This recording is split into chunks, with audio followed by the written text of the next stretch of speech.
1 João capítulo 4, versículo de número 7. Diz assim: Amados, amemos uns aos outros, pois o amor procede de Deus. Aquele que ama é nascido de Deus e conhece a Deus. Verso 8. Quem não ama não conhece a Deus, porque Deus é... O que está escrito aí na sua Bíblia, gente? Que Deus é... Verso 9. Foi assim que Deus manifestou o seu amor entre nós. Enviou o seu Filho unigênito ao mundo para que pudéssemos viver por meio dele. Verso 10. Está aqui talvez para mim um dos versículos mais incríveis da nova aliança. Nisso consiste o amor.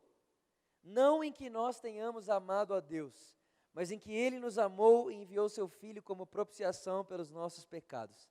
Amados, visto que Deus assim nos amou, nós também devemos amar uns aos outros. Olha para cá, eu não sei para você, mas eu tenho para mim que João é o meu personagem bíblico favorito. Quando eu penso em uma pessoa, não sei se você já parou para pensar nisso, mas quando eu penso em uma pessoa que eu quero encontrar, né, quando a gente estiver lá na eternidade, eu penso no apóstolo João. Eu penso nesse homem que para mim, creio eu, ser o discípulo mais humano que Jesus teve.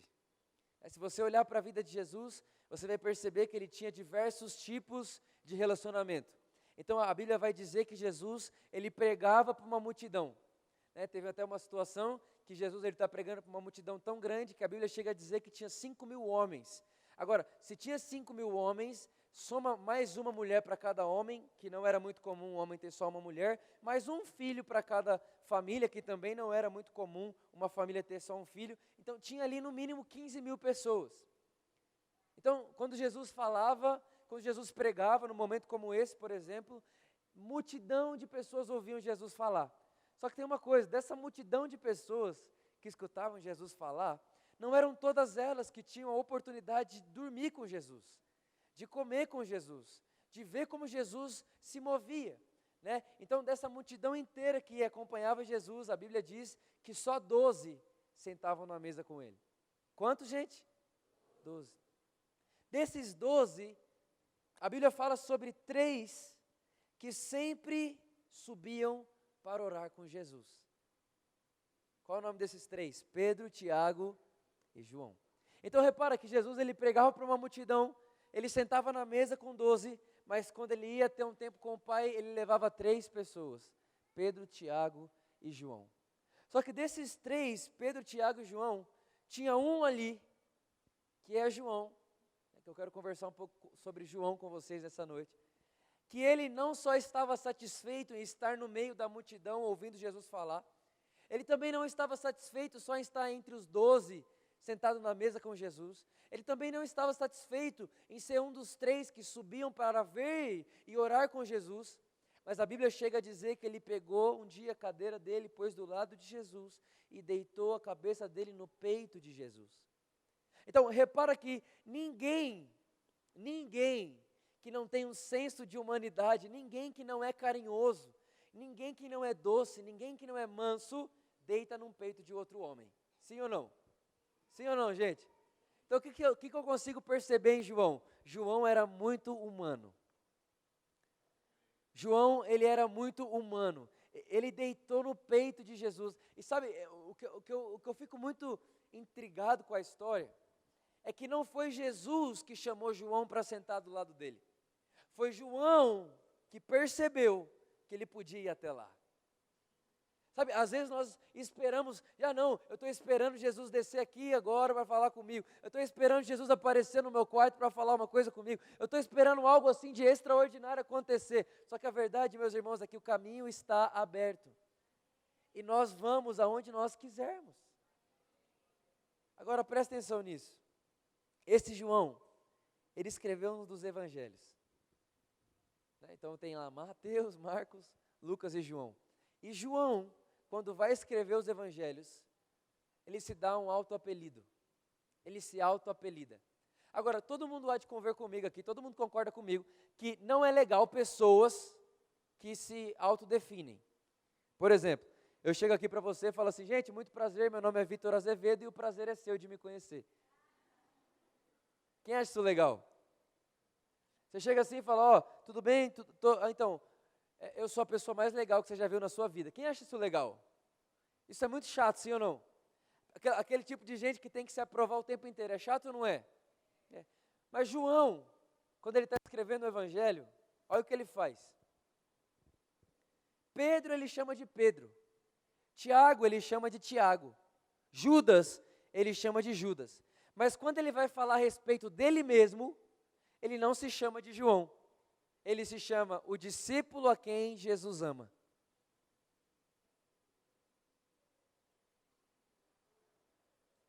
Todo mundo tem nome, ele não.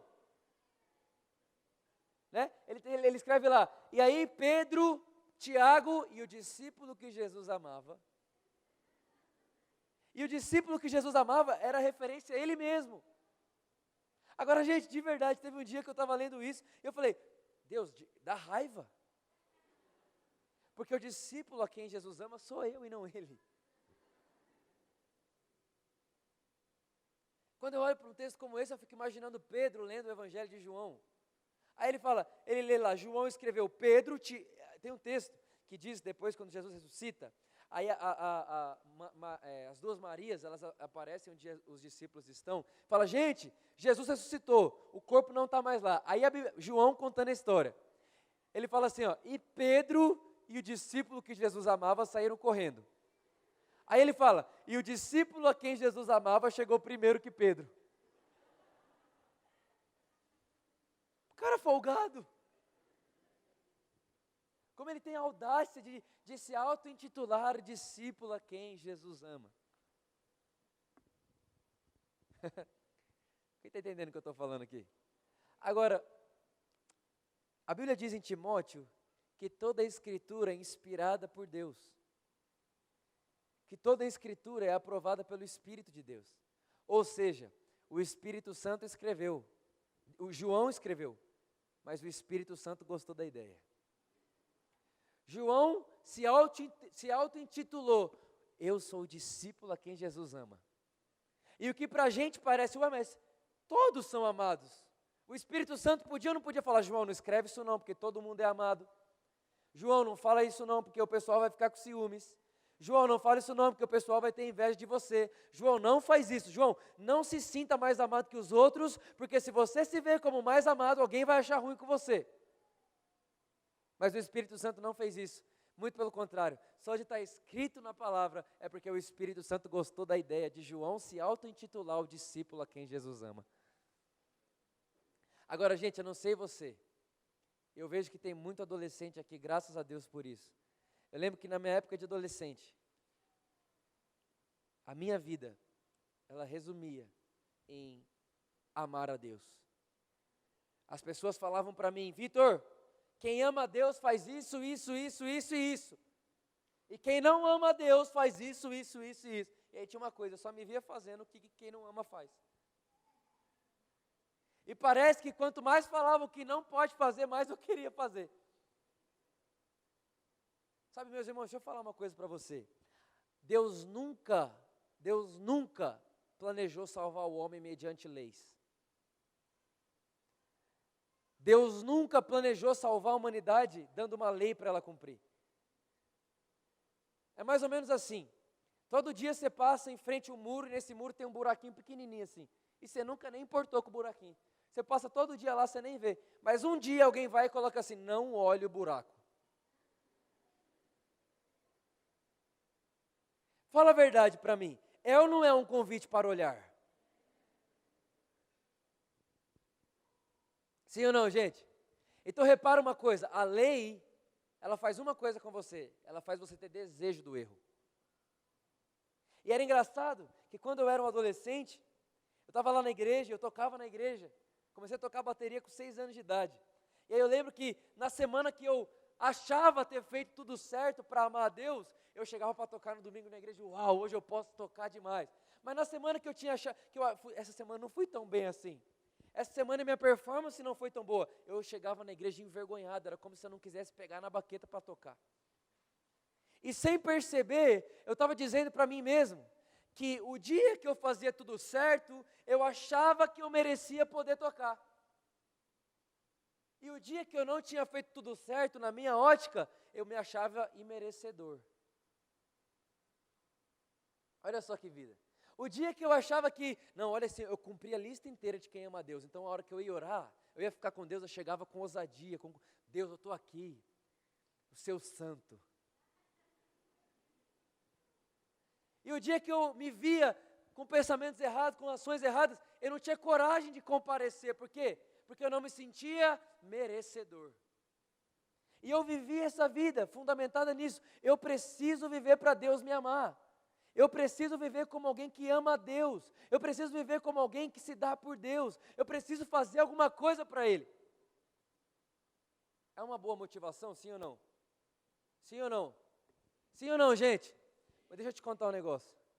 Toda vez que você quiser amar Deus por esforço próprio, o resultado do seu esforço sempre vai ser a decepção. Quanto mais você tenta, mais você percebe que você não pode. Olha que desastre. Teve um dia da minha adolescência, eu nunca fiquei fora, nunca nada disso, mas eu cheguei a dizer, eu não nasci para amar a Deus.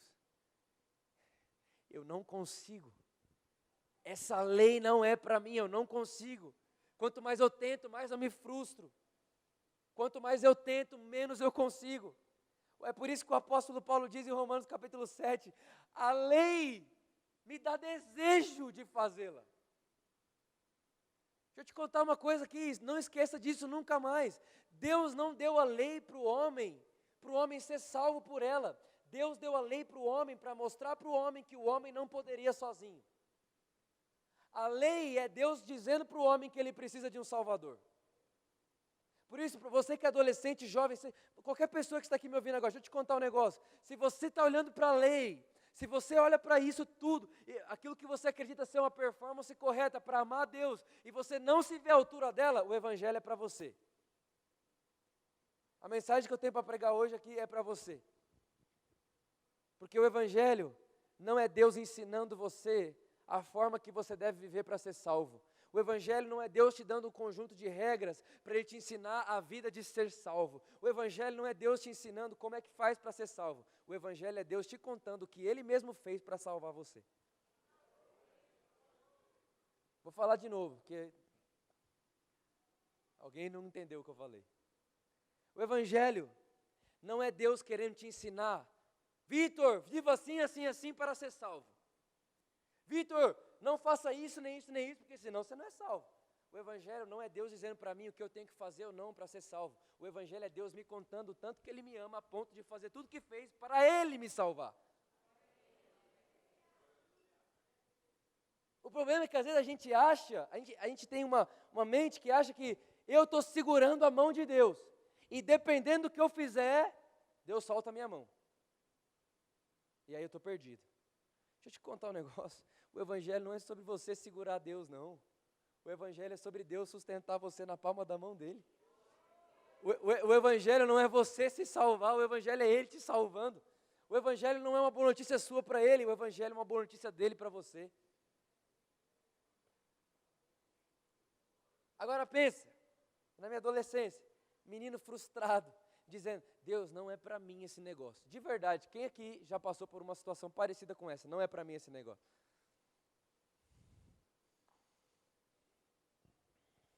Olha aqui para mim. Até que um dia, estava lendo 1 João capítulo 4, texto que eu acabei de ler com você. O apóstolo João diz, nisso consiste o amor, não em que vocês amaram Ele, mas que Ele amou vocês. Nesse dia, é como aquele dia que aparece uma luz no fim do túnel. Eu estava me sentindo completamente incapaz, completamente imerecedor, completamente indigno. Mas de repente, João olha para mim e fala, Vitor, o Evangelho não é você amar a Deus, o Evangelho é Deus amar você. Aquilo trouxe para mim uma explosão na minha mente, um pouco mais para frente, no versículo 19, o próprio João diz, no mesmo capítulo, ele diz assim, olha, porque nós só o amamos, porque primeiro Ele nos amou. Então eu entendi uma coisa, pastor, ninguém que não entendeu o que é amado, consegue amar Deus, porque a verdade é que eu só posso amar Deus, depois de entender que eu sou amado por Ele primeiro. E o Espírito Santo começou a me revelar o que é viver como alguém radicalmente amado por Deus. E eu lembro que eu tenho uns cadernos lá na minha casa que eu anotava quando eu era adolescente, e eu escrevia assim, ó, eu quero ser o homem que mais amou a Deus na terra.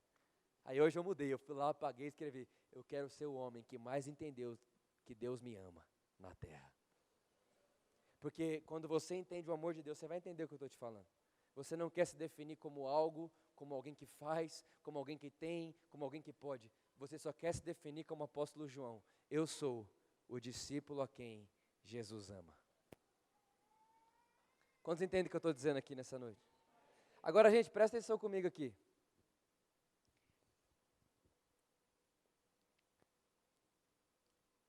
Um dia,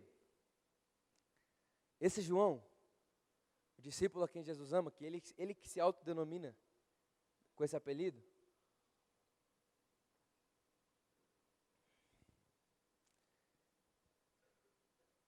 ele está diante de Pedro. E você vai concordar comigo que Pedro, sem dúvida nenhuma, era o discípulo que mais fazia as coisas para Jesus, sim ou não? Tudo que acontecia, quem respondia? Pedro. Jesus está andando sobre as águas, quem vem? Pedro. Aí depois, Jesus está pregando para uma multidão, a multidão começa a ir embora, Jesus olha para os discípulos em João capítulo 6 e diz, e vocês, não vão embora também? Quem responde? Pedro.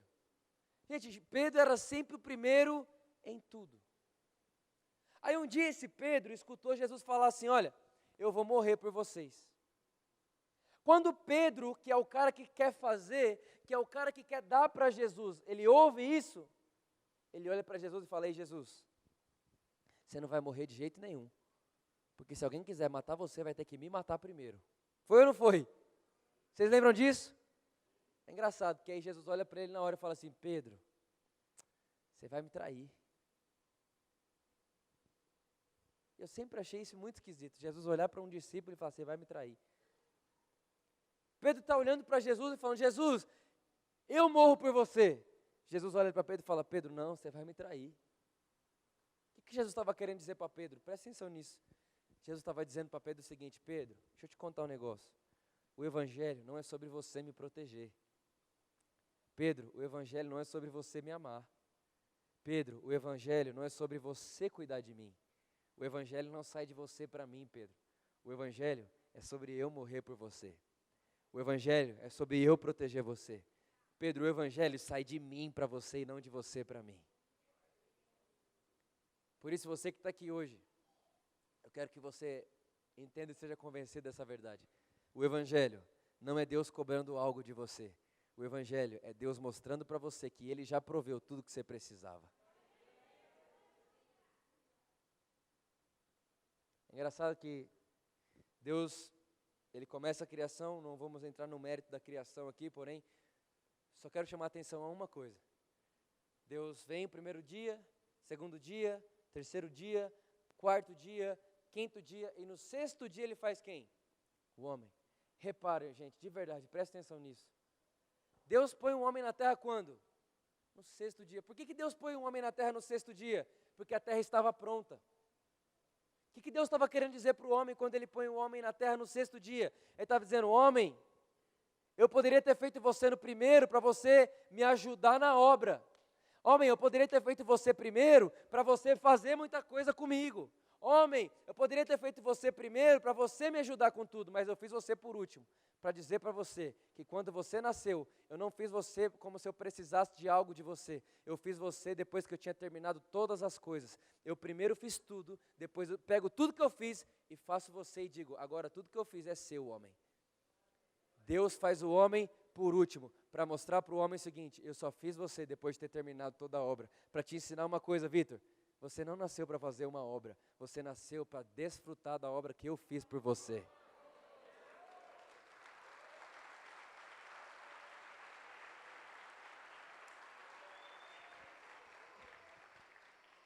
Agora, isso é muito belo. Agora a Bíblia diz, em Romanos capítulo 5, que o salário do pecado é a morte. O homem pecou, sim ou não? No dia que o homem pecou, ele morreu? Não.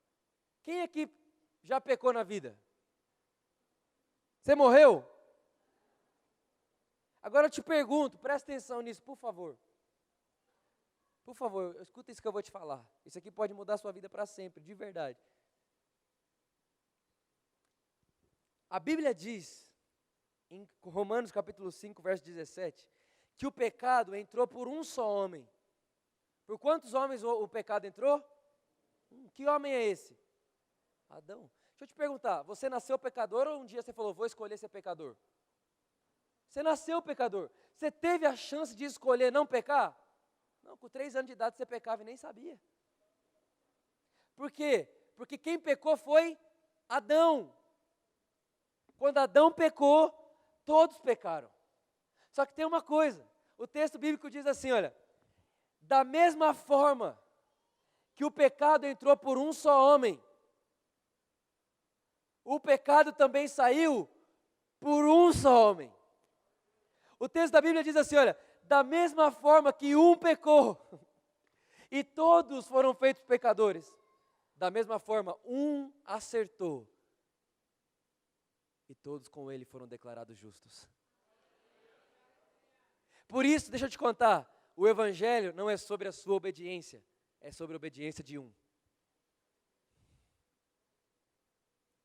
Quantos estão entendendo o que eu estou dizendo aqui? Agora presta atenção, o salário do pecado é o quê? O homem pecou, ele morreu? Agora presta atenção, qual que é o seu nome? Guilherme, vamos supor, Guilherme, que eu te empresto $1 milhão. Olha que benção. Se eu te emprestei $1 milhão é porque não estava me fazendo falta, né? Olha para cá.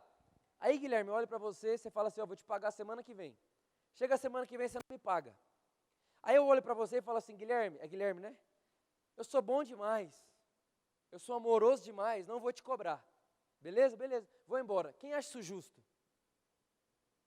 Isso é injusto, sim ou não? Por que isso é injusto? Porque eu tinha $1 milhão, ele me prometeu pagar e não me pagou. É justo ou injusto? Agora, seria a mesma coisa Deus olhar para você e falar assim, Vitor, Guilherme, você está me devendo a morte. Deixa eu te contar um negócio, você tem um boleto com Deus, sabia disso? E o boleto não é dinheiro não, é morte. Imagina chegar um boleto na sua casa, de Deus para você. Valor, morte. Olha para mim. Aí Deus olha para você assim e fala, Vitor, você me devia morte, mas eu sou bom demais, sou amoroso demais, deixa para lá e vai embora. Quem acha isso justo? Isso é justo ou injusto? E Deus é justo, sim ou não? Então o que Deus faz? Presta atenção nisso aqui. Lembra que eu falei para você que o Evangelho não é sobre Deus ensinando a você a ser salvo, mas é Deus te contando o que Ele mesmo fez para te salvar? Então presta atenção, olha o que Deus faz. Ele olha para mim e fala, Vitor, você me deve. Só que, Vitor, eu sou muito bom, eu te amo demais. Vitor, amor, sou quem eu sou, eu te amo. E o amor não cobra. Vitor, eu te amo tanto que eu não vou te cobrar, mas tem uma coisa, eu também sou justo.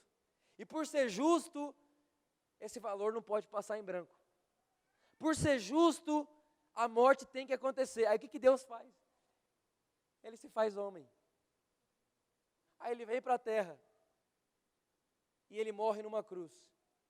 O que é a morte de Jesus na cruz? Presta atenção nisso. A morte de Jesus na cruz é Deus pagando para Ele mesmo uma dívida que era minha e sua. Hoje, quando Deus olha para você e fala, ei, você pecou, mas calma, você é justo. Você vai falar, Deus, mas eu não sou justo, eu pequei. Não, está pago. O pecado que você cometeu, está pago.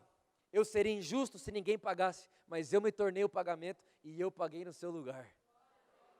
Agora, pensa nisso, nunca esqueça disso. O que é a cruz? A cruz é a bondade de Deus pagando para Ele mesmo a sua justiça. Deus é tão justo que alguém precisava morrer, mas Ele é tão bom que Ele escolhe não matar ninguém. Ele se entrega à morte. Ele fala, já que eu sou bom demais, eu amo vocês demais, não tenho coragem de cobrar, então eu me torno o pagamento.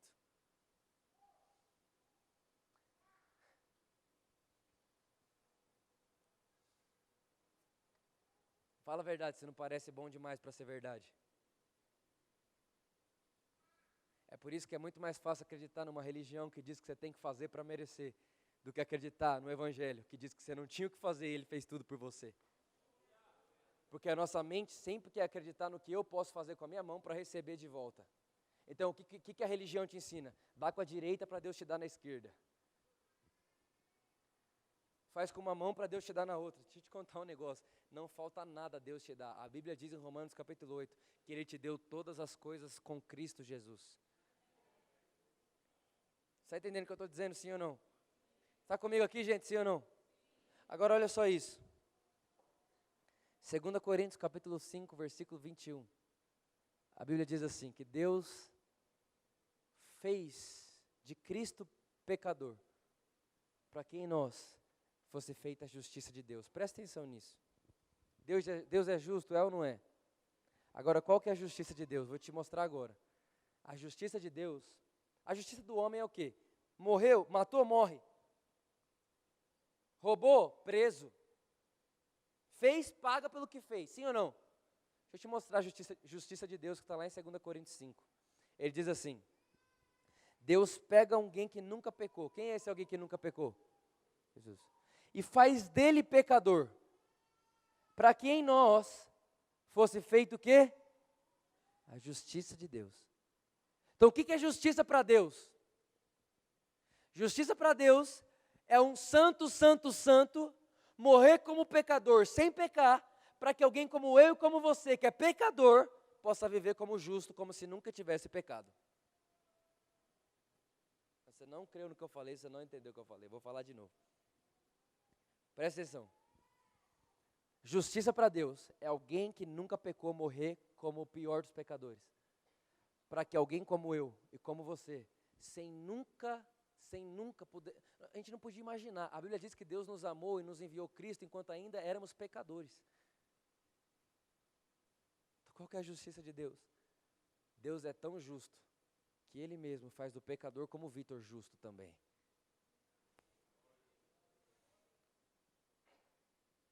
Agora tem uma coisa.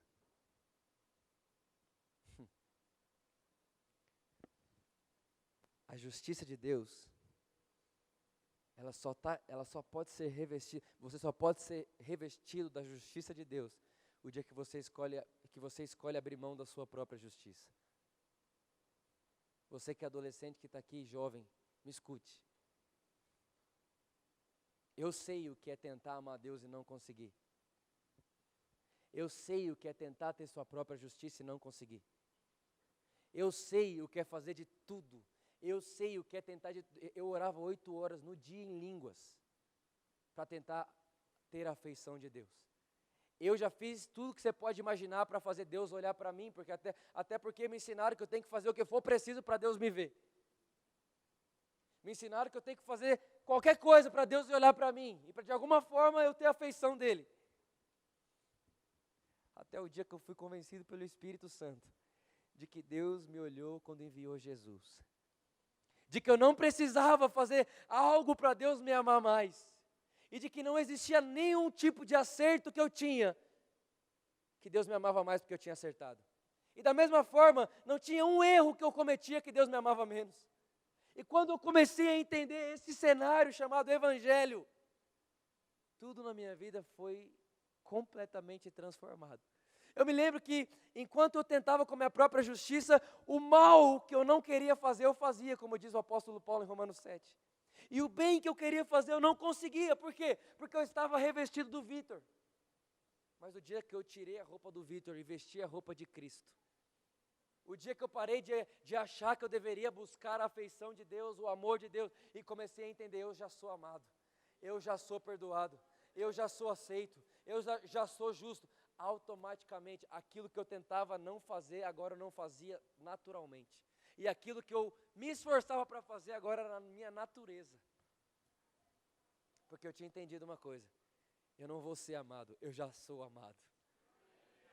Sabe, o problema é que nós gastamos tempo vivendo uma vida para que Deus nos ame, ao invés de vivermos porque Deus nos amou. Nós vivemos para que Deus nos ame, e Deus está implorando para você viver porque Ele te amou.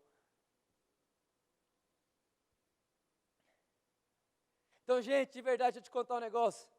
Deus não está bravo com você. Deus não está com raiva de você. Deus não está irado com você. Eu consigo ver no seu rosto o desespero que é ouvir isso. Porque tem um monte de gente aqui que acredita que tem muita coisa que acontece na sua vida é porque Deus está com raiva de mim.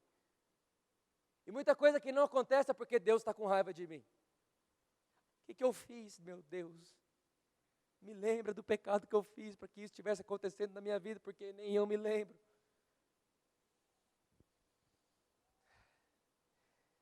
Deixa eu te contar um negócio. Você quer saber, sim ou não? Você quer mesmo saber?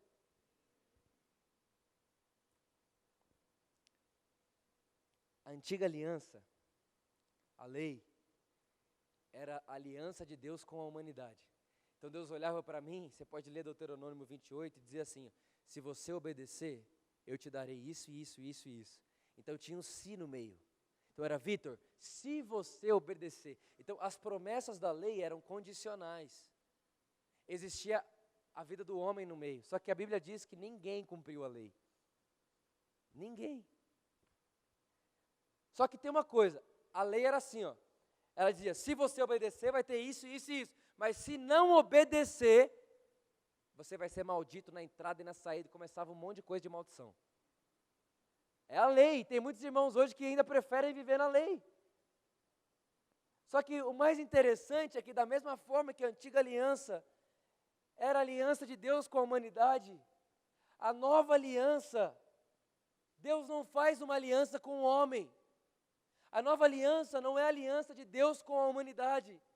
A nova aliança é a aliança do Pai com o Filho. A nova aliança é a aliança de Deus Pai com Deus Filho. Ou seja, a nova aliança é a aliança de Deus com Ele mesmo. Aí o que Ele faz? Ele pega você e eu, os que cremos, e insere a gente no meio dessa aliança. Aí Romanos capítulo 8 diz assim, olha, para você que está em Cristo Jesus, não há mais condenação. Aí você pensa, mas como que alguém como eu não vai ser condenado? Como alguém como eu? Irmão, você pergunta isso porque você está de olho na lei. Porque a lei diz para você, o que você não faz, você é condenado pelo que não fez. E o que você faz, você é condenado porque deveria ter feito mais. A graça não, a nova aliança não. A nova aliança não é uma aliança de demandas.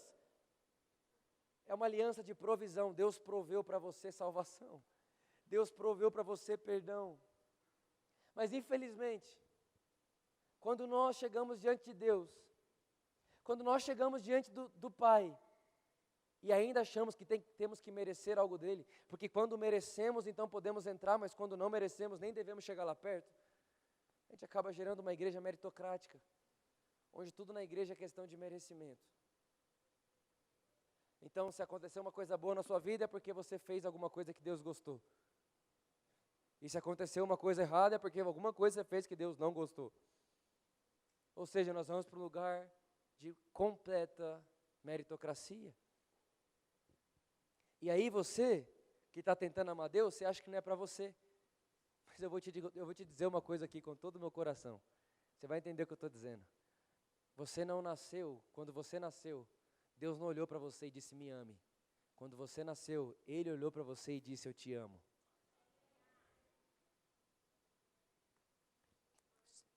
Muito lógico, pensa comigo. Quem foi que disse que melhor é dar do que receber?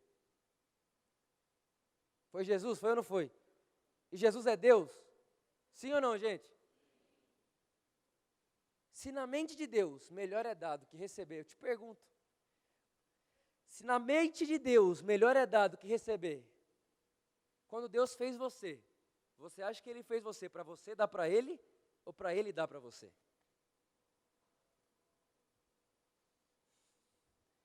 Deixa eu te contar uma novidade. Deus não fez você para você dar para Ele. Deus fez você para você receber dEle. Deus fez você para Ele dar para você. Deus não fez você, Vitor, me ame, porque se você não me amar, eu te jogo no inferno. Deus nunca fez isso. Muito pelo contrário. A Bíblia diz que Deus provou seu amor para conosco, quando enviou seu Filho Jesus a morrer na cruz, enquanto ainda éramos pecadores. Ou seja, o grito de Deus nunca foi, me ame se não te mato, mas sempre foi, ei Vitor, entenda que eu te amo, para que você possa viver. entendendo o que eu estou dizendo aqui, sim ou não? Agora, gente, eu falei para você sobre João, o discípulo amado. Agora eu quero chamar a atenção para mais um episódio da vida de João para a gente poder orar. Da multidão que ouvia Jesus pregar, quantos sentavam na mesa com ele? 12. Dos 12 que sentavam na mesa com eles, quantos subiam para orar com ele? Dos 3 que subiam para orar, quantos estavam na cruz? Quem era esse um? João. João. Agora eu te pergunto uma coisa. João estava nos pés da cruz. Ele viu o Deus encarnado, moído, ferido, torturado, com uma coroa de espinhos na cabeça. Isaías capítulo 52, verso 14, chega a dizer que ele nem parecia um ser humano, de tão desfigurado que ele estava. Ou seja, João viu aquela cena. Ele visualizou aquilo. Ele viu aquilo. Agora olha aqui para cá. Ele poderia ou não poderia escrever assim, ó. Pedro, Tiago e o único discípulo que não abandonou Jesus? Podia ou não podia? Sim ou não, gente? Pedro, Tiago e o único discípulo que foi até as últimas consequências, podia ou não podia? Pedro, Tiago e o único que não traiu Jesus, podia ou não podia? Mas por que ele não fez isso? Por que João, podendo se auto-vangloriar de uma obra dele, não fez isso? Vou te dizer porque, e na verdade esse é o coração do que eu tenho para te falar. João, discípulo amado, ele poderia muito bem se definir como o único que não abandonou, como o único que não perdeu a fé, o único que não desviou, o único que não desfaleceu, o único que perseverou. Ele podia, vários nomes ele podia dar para si mesmo. Mas tem uma coisa, quanto mais perto de Jesus você estiver, menos você vai querer provar do seu amor por Ele. Quanto mais perto de Jesus você estiver, menos importa o que você faz para Ele. Quanto mais perto de Jesus você estiver, menos importa se você perseverou ou não, se você obedeceu ou não. Quanto mais perto de Jesus você estiver, menos de você vai falar, e mais do amor dele por você vai anunciar.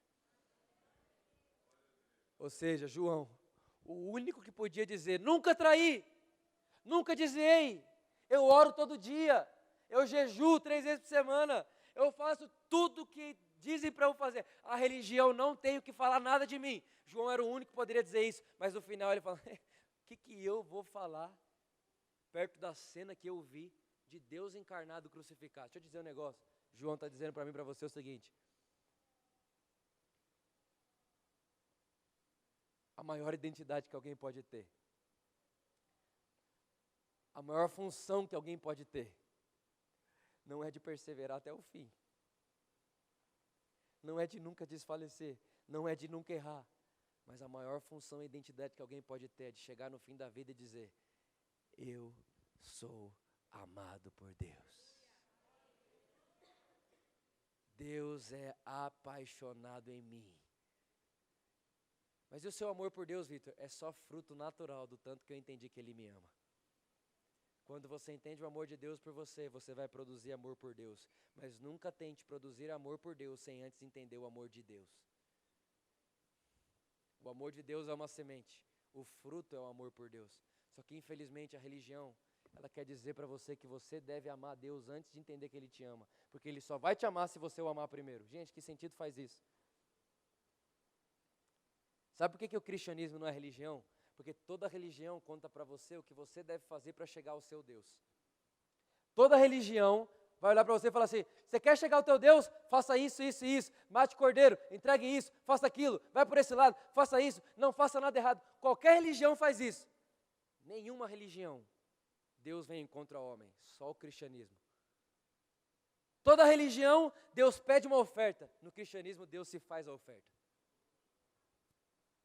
Toda religião, Deus pede obediência. No cristianismo, Ele vem para a terra como homem e Ele obedece. Toda religião, Deus cobra o homem. No cristianismo, Ele cobra a si mesmo, naquela cruz. para olhar para você e dizer: eu te amo demais.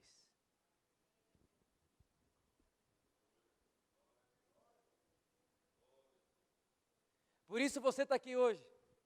Se você não se sente, se você vive debaixo de acusação, se você vive debaixo de condenação, se você sempre acha que está devendo a Deus, você está vivendo sua vida fundamentada na lei. Porque a lei é demanda. A lei cobra você do que você não fez.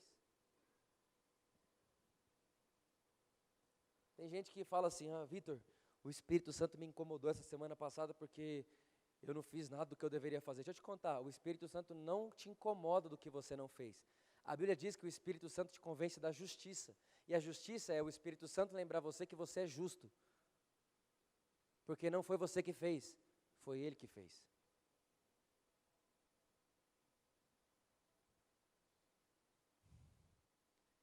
Agora, enquanto a gente for pessoas que se orgulham, como Jesus contou uma parábola um dia, de um publicano e um fariseu. O fariseu, ele ia orar, e ele dizia: Deus, obrigado porque eu dou o dízimo. Obrigado porque eu não faço nada errado. Obrigado porque eu não sou adúltero. Deus, obrigado porque eu jejuo 2 vezes na semana. E ele chega a dizer assim, Deus, obrigado porque eu não sou como esse publicano. E quando a gente for esse tipo de pessoa, a gente não vai entender o que eu estou falando aqui agora. Enquanto a gente for pessoas que querem merecer de Deus e ganhar de Deus na força, achar que as minhas obras mudam a afeição de Deus, a gente não vai entender o Evangelho. Mas a Bíblia diz, Jesus conta essa parábola em Lucas 9, que tinha um publicano, que ele não tinha coragem nem de olhar para o céu. De cabeça baixa, ele batia no peito e dizia: Deus, eu não sou como você, eu não mereço estar aqui. 2 figuras, um que acha que merece e o outro que sabe, eu não mereço. Aí Jesus olha e pergunta assim aos discípulos: quem vocês acham que saiu justificado? O que se auto-justifica ou o que entende que precisa de um Salvador?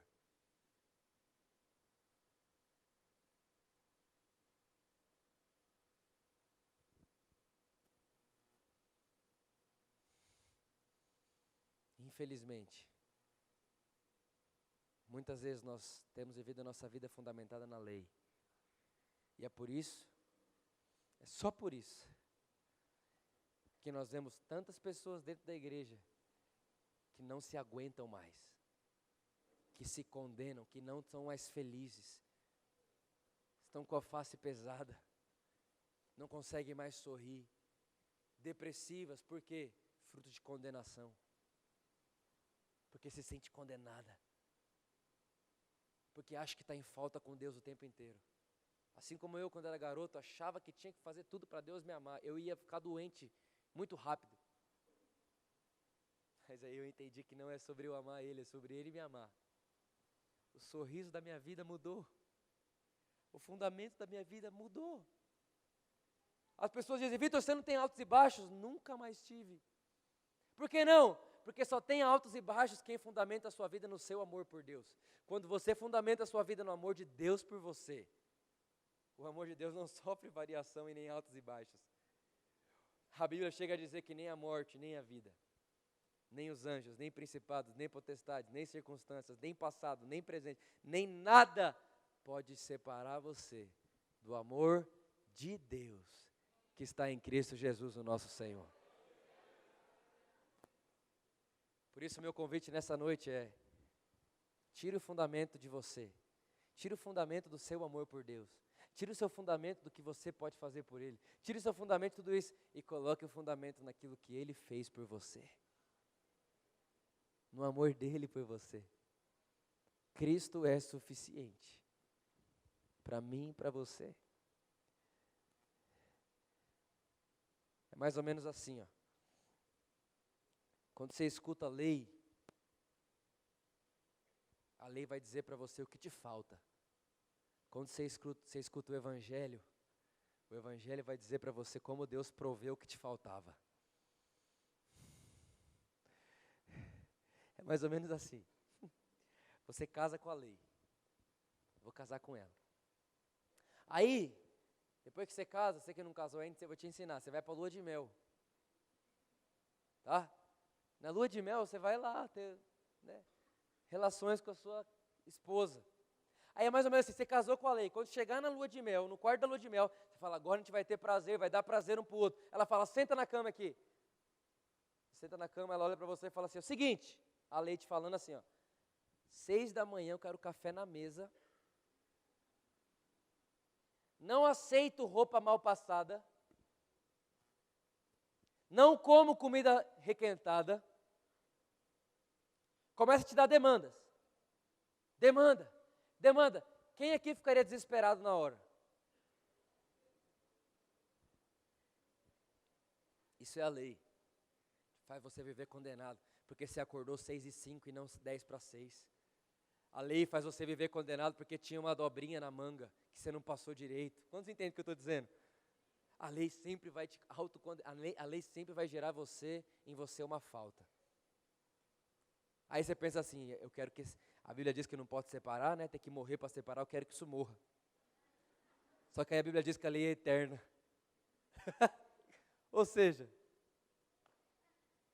aí tem um outro tipo de relacionamento, que é quando você se casa com a graça. Aí você casa com a graça, você fala, agora eu vou fazer o que eu quiser. Aí ela vai, chega no dia, ela fala, senta aqui. Você fala, de novo não.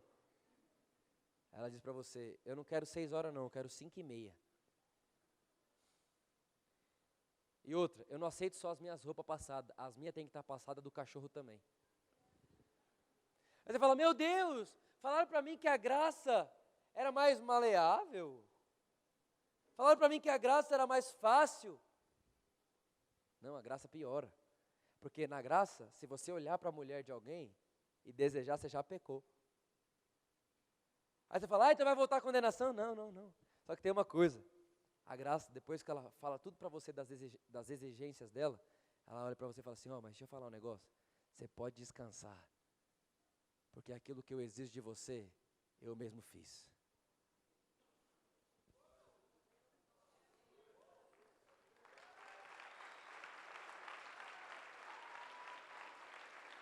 Ela olha para você, ela fala, aquilo que eu estou te exigindo, eu faço por você. O que eu faço então? Descansa no meu amor por você. Bom, de verdade, nada é mais belo do que isso. Nada é mais prazeroso do que descansar no amor de Deus. E não acreditar na sua própria justiça. É por isso que o apóstolo Paulo, em Filipenses capítulo 3, eu termino com isso agora. Ele olha para mim e para você e diz, tudo aquilo que para mim era lucro. Ele está dizendo, circuncidado ao 8º dia, da tribo de Benjamim, hebreu de hebreus, quanto à lei fariseu. Ele estava dizendo, eu fiz tudo o que a lei manda fazer. E ele fala assim, se você acha que você pode se orgulhar, eu ainda mais do que você, porque como eu, não existiu ninguém na terra. Paulo diz em Filipenses 3. Aí ele diz assim, olha, mas tudo aquilo que para mim era lucro, eu passei a considerar como perda. Mas Paulo, o que aconteceu no meio do caminho para aquilo que era lucro se tornar perda para você? Aí ele responde e diz, porque eu conheci Cristo Jesus e a sua justiça. Eu conheci Cristo e a justiça que provém da fé e não das obras. Eu conheci Cristo e a justiça que vem mediante o amor de Deus e não mediante as minhas obras com Deus. E eu conheci o Evangelho. Irmão, deixa eu te contar um negócio. Talvez você sabe muito de Bíblia, mas você está precisando saber mais do Evangelho. O Evangelho é uma mensagem que está dentro da Bíblia. Mas, meus irmãos, enquanto você chegar na sua casa e só saber se condenar, você lê a Bíblia, você tem que ler com os óculos do Evangelho. Você tem que pôr os óculos de Cristo para ler a Bíblia, senão você vai se autocondenar, senão você vai se autoflagelar, senão você fala, meu Deus, será que eu sou salvo? Deixa eu te contar, se a fé que você tem em Cristo não te dá nem salvação, ela vai te dar o quê? Se você não consegue crer que você é salvo, como você vai crer que você é abençoado, mais do que vencedor? Como que você vai crer que você é a justiça de Deus? Como que você vai crer que você é a cura da humanidade? Deixa eu te contar um negócio.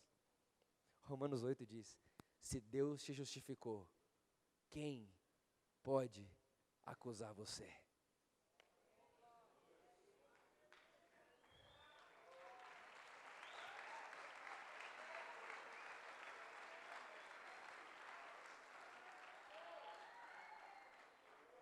Vitor, o que você quer dizer com tudo isso? Nunca mais se defina como alguém que faz muito, como alguém, né? Não. A partir de hoje, defina-se como alguém radicalmente amado por Deus. Quem é você? Eu sou pastor, faço isso. Não, eu só sou amado. Eu sou amado por Deus. Eu sou amado. Deus me ama. E o amor de Deus o amor de Deus me favorece. Não queira a vida que você merece, não. A vida que você merece é morte. Viva a vida que Cristo merece, porque um dia Cristo morreu a morte que você merecia. Com tudo isso, alguém pode estar pensando assim, mas Vitor, esse evangelho é perigoso demais. O povo vai sair fazendo o que quiser. Não, muito pelo contrário. O evangelho da graça não gera carnalidade. O evangelho da graça gera encanto e paixão por Deus. O que gera carnalidade, lembra o que é? A lei que te proíbe. Quando a lei fala não pode, você fala, eu sou carnal demais, porque eu quero o que ela disse para não fazer. Mas quando vem o evangelho da graça, e você repara que um Deus grandioso desse amou você, te ama, é por você, não te condena. Irmão, você vai virar carnal ou apaixonado?